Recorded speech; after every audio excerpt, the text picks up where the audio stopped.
1743 में 17 वर्षीय क्लाइव 15 महीने की यात्रा कर मद्रास पहुंचा था। इसी क्लाइव ने पलासी की लड़ाई में सिराजुद्दौला को हराकर भारत में अंग्रेजी राज की एक तरह से नींव डाली थी। मशहूर लेखक एम.जे. अकबर की नई किताब आई है, दुलाली साहब एंड द ब्लैक जमींदार, racism and revenge in British India, जिसमें उन्होंने लगभग 200 साल चले अंग्रेजी राज के जुल्म सितम की कहानी बयान की है। मैंने एम.जे. अकबर से सबसे पहले पूछा कि ये दुलाली साहब और काले जमींदार है कौन? दुलाली साहब क्या थे?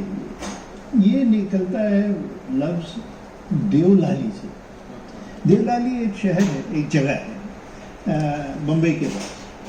अब देवलाली एक छोटा सा जगह था जहाँ पे अंग्रेज ने कैंटोनमेंट बनाया। उस कैंटोनमेंट का खास जो मकसद था वो ये था कि जब अंग्रेज की आर्मी जो थी, ब्रिटिश आर्मी जो थी, वो जब उनके ट्रूपर्स उनको जब 10 साल के बाद, 8 साल के बाद जब मौका मिलता था वापस घर जाने का, उस ज़माने में उनको पहले उस कंटोनमेंट में रखते थे और वहाँ जब इकट्ठा हो जाने के बाद उनको जहाज़ में बॉम्बे से निकल जाते थे इंग्लैंड के लिए।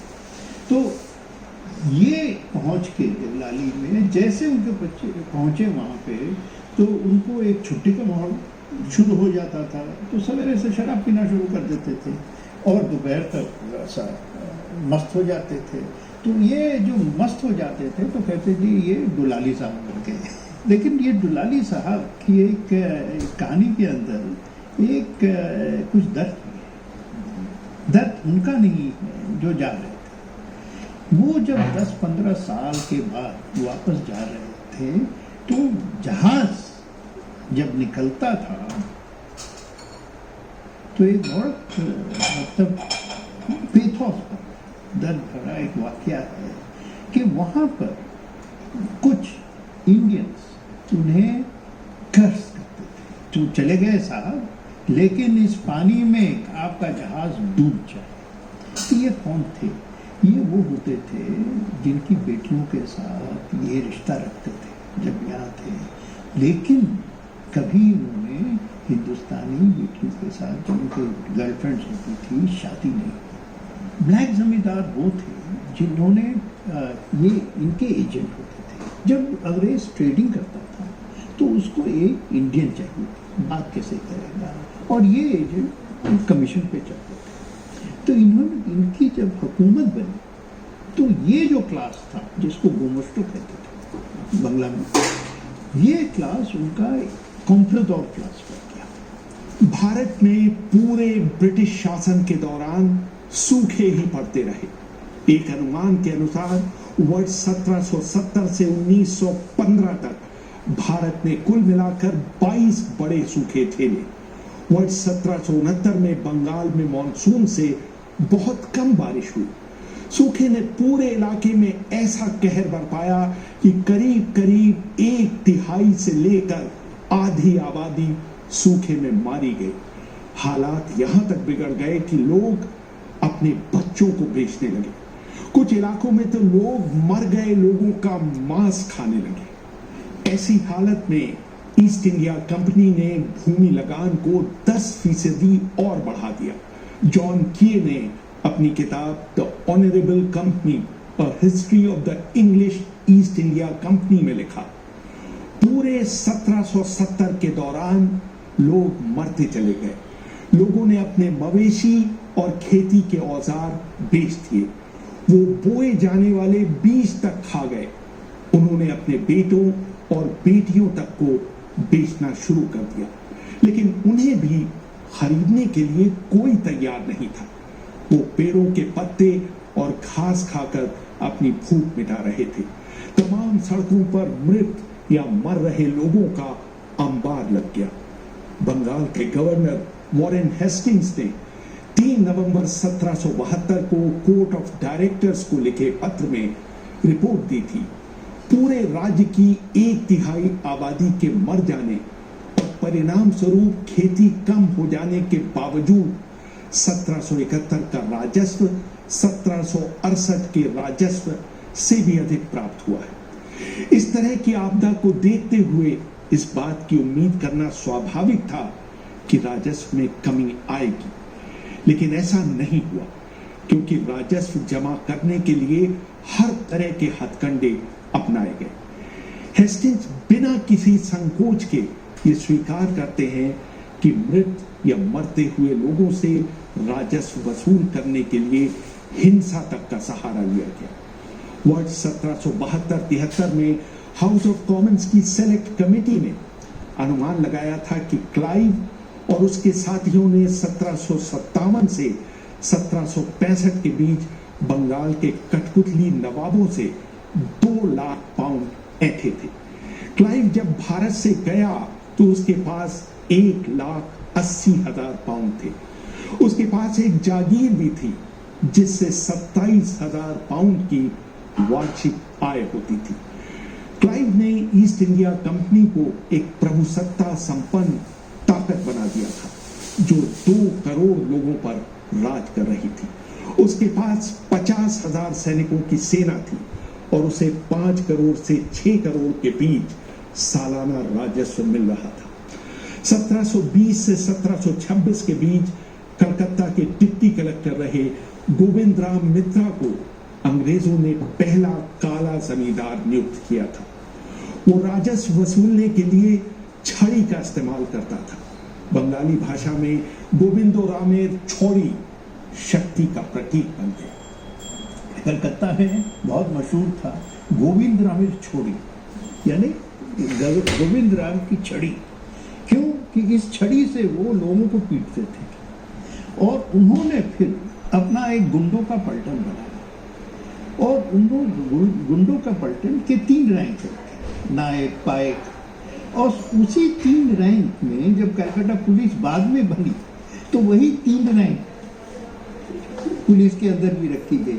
1742 में फाइनली एक गवर्नर आया अंग्रेज के, जॉन जेफरनायर, तो उन्होंने पहली बार कोई इनसे अकाउंट्स मांगे गोविंद राम से।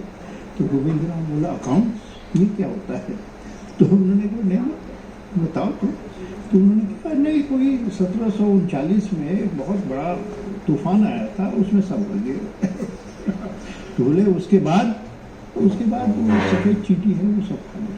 अंग्रेजी शासन में भ्रष्टाचार का आलम ये था कि महाराजा नंद कुमार ने 11 मार्च 1775 को गवर्निंग काउंसिल को पत्र लिखकर वॉरेन हेस्टिंग्स पर कुछ नियुक्तियां करने के लिए उनसे और मीर जाफर की विधवा से 45,000 पाउंड रिश्वत लेने का आरोप लगाया। 19 अप्रैल को सरकार ने नंद कुमार पर षड्यंत्र करने का आरोप लगाया और 6 मई को उन्हें दस्तावेजों में हेराफेरी करने के आरोप में गिरफ्तार कर लिया गया। हेनरी बस्टीट अपनी किताब echoes from old Calcutta reminiscences of the days of Warren Hastings में लिखते हैं, महाराज नंद कुमार को अंग्रेज जूरी ने दोषी पाया। जज एलिजा एमपी ने उन्हें मौत की सजा सुनाई। 7 अगस्त 1775 को जब नंद कुमार को फोर्ट विलियम के पास सुबह 8 बजे फांसी दी गई तो पूरा कलकत्ता वहां इकट्ठा होकर शोक में विलाप करने लगा। हेस्टिंग्स ने इसका बदला चुकाते हुए एमपी के एक साथी को एक पुल की मरम्मत करने के लिए 4,20,000 रुपए का ठेका दिया, जबकि पिछले साल इसी काम के लिए 25,000 रुपए का ठेका दिया गया था। तभी से कलकत्ता वासियों ने जस्टिस सर एलिजा एमपी को जस्टिस पुलबंदी कहना शुरू कर दिया था। नए नए रईस बने अंग्रेज भारतीय नवाबों की नकल करते हुए अपने यहाँ नौकरों की एक बड़ी फौज रखते थे। 1757 में क्लासिक 2 साल के अंदर इन्होंने ईस्ट इंडिया कंपनी के ऑर्डर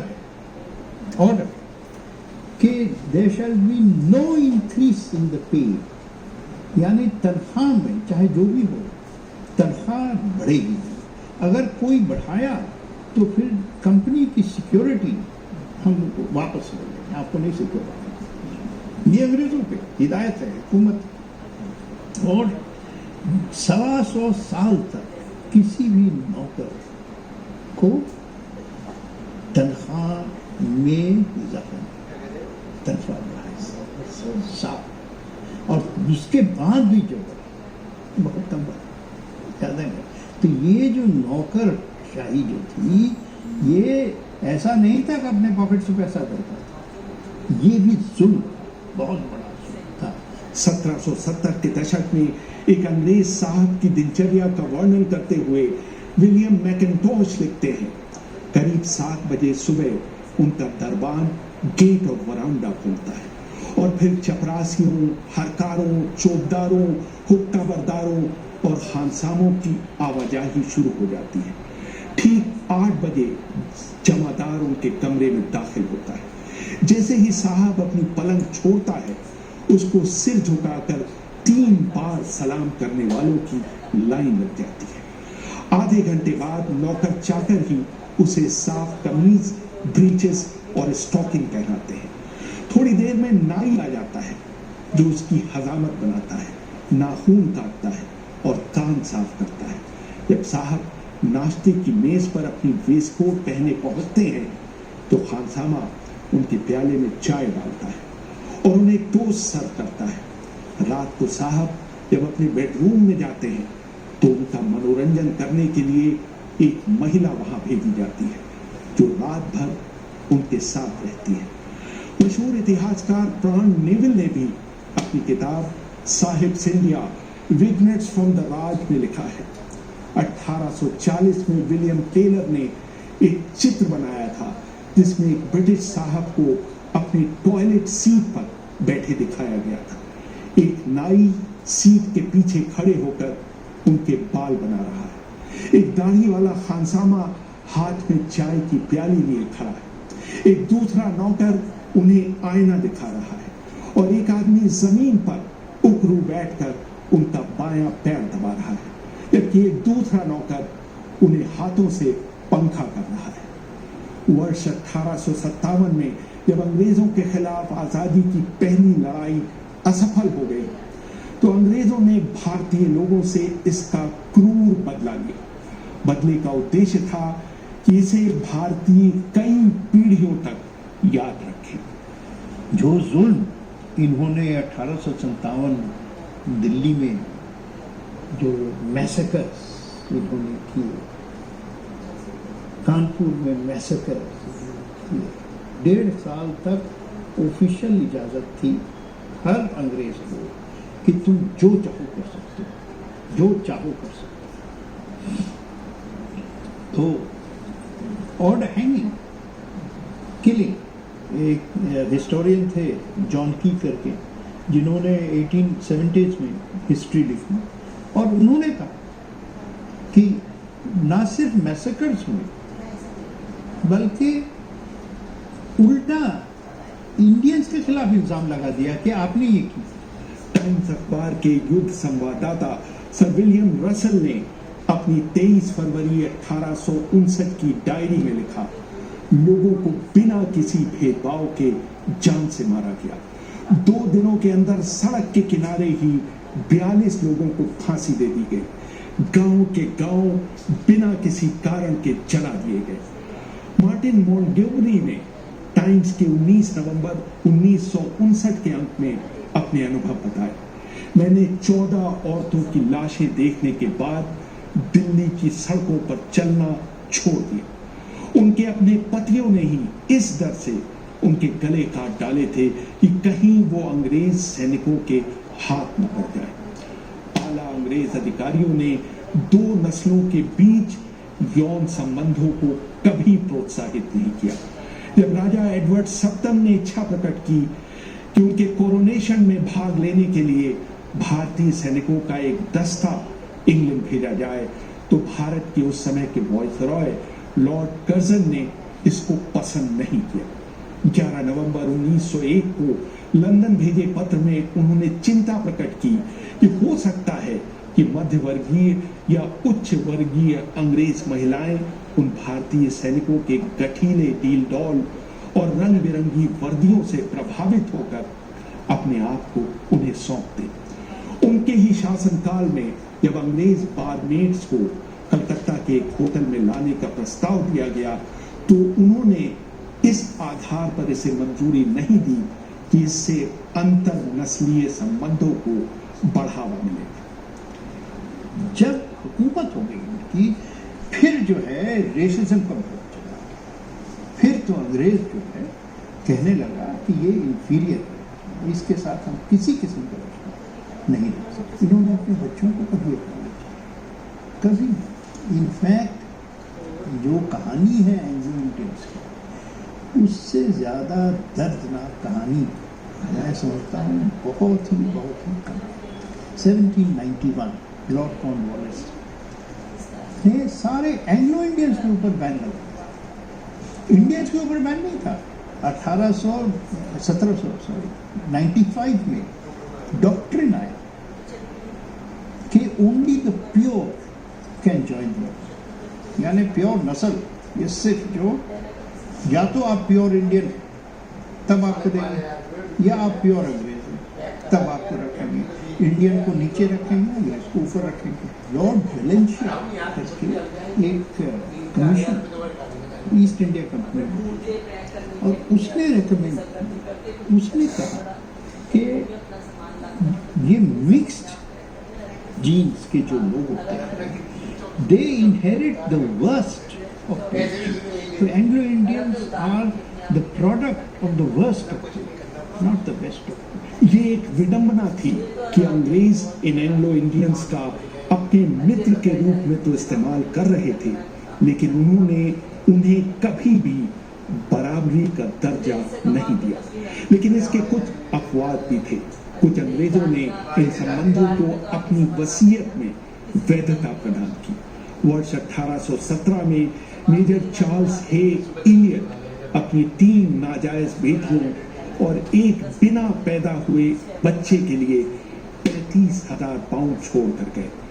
कैप्टन जेम्स निकलसन ने अपनी जायदाद अपने 10 बच्चों में बराबर बांटी। इनमें से 2 बच्चे उनकी ब्रिटिश पत्नी से थे और 8 एक दूसरी भारतीय महिला से। रेहान फजल, BBC, दिल्ली।